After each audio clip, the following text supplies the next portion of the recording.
बाज को ही पक्षियों का राजा कहा जाता है। जानते हो क्यों? क्योंकि दूसरों पक्षियों की तरह बाज की जिंदगी आसान नहीं होती। बाज की जिंदगी में बहुत संघर्ष होता है और उसको बहुत दर्द सहना पड़ता है। अगर आप जिंदगी में बहुत ऊंचा मुकाम हासिल करना चाहते हो तो यह संघर्षमय बाज की कहानी आपके लिए है। जहां बाकी पक्षियों के बच्चे जन्म लेने के बाद घोंसले में रहते हैं, वहीं बाज अपने बच्चे को आसमान की ऊंचाइयों में ले जाकर उड़ना सिखाता है और उसको ये बताता है कि उसका जन्म ऊंचे आसमान में उड़ने के लिए हुआ है और वह सभी पक्षियों का राजा है।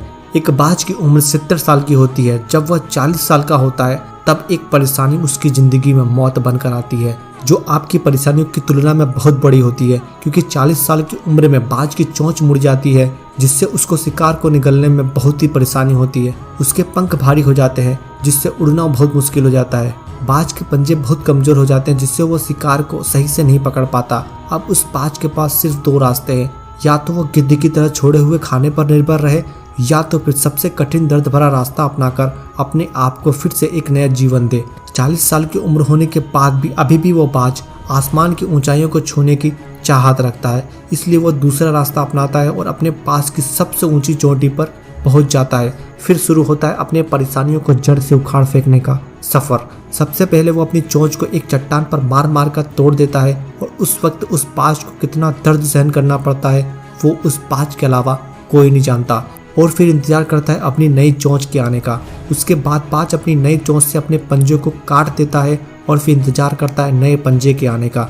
फिर बाज अपने एक एक पंख को अपने शरीर से अलग करता है और फिर इंतजार करता है नए पंख के आने का।